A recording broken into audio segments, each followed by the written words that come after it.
I want the robot to move in a triangle. I'm going to go into the orange parts, which are loops, decision making. I'm going to make a loop like that. This is an infinite loop. It'll just do something over and over again forever until you tell it to stop using a sensor or whatever. I want to make a triangle.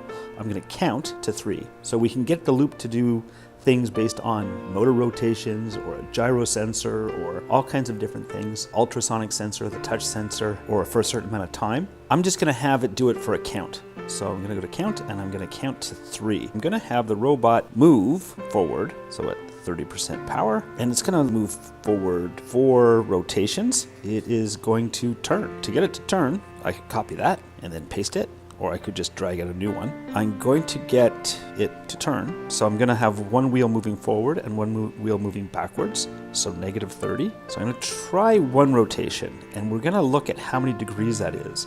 So actually, you know what I'm gonna do? I'm just gonna pull this off here and pull this off. And I'm just gonna have it do that. And I'm going to see how many degrees it does. Let's see what that looks like. If we wanted to be more exact, we could use ratios, a little bit of math, to figure out how many rotations or how many degrees does the wheel need to turn to make the robot turn 60 degrees. I'm going to have it repeat this 3 times. So I'm going to put this part, so it's going to move forward for 4 rotations, and then it's going to turn, and then it's going to move forward and turn and move forward and turn, and so it should come right back to where it started. Okay, so let's see what that looks like. Didn't even come close. We have to play around with that. Maybe I wanted it to turn 120 degrees. 2 rotations. Let's try that. Okay, I'm gonna bring it back where we started.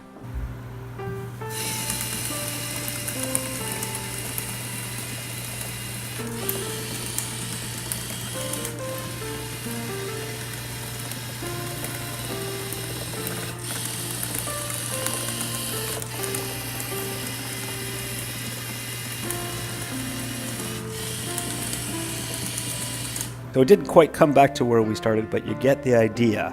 Now you need to make it go in a square. And so you need it to turn 90 degrees each time. I was trying to have mine turn 120 degrees. To get it to go into a square, you're gonna have to do a little bit of work.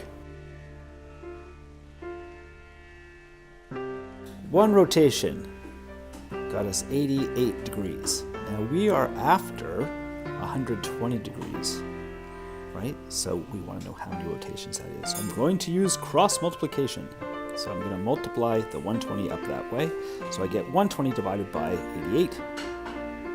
So 120 divided by 88 is our value x. 120 divided by 88 is equal to 1.36. 36 repeating, 36 repeating.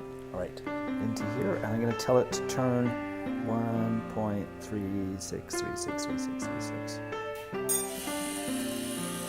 I want the robot to pretty much come back to this starting spot.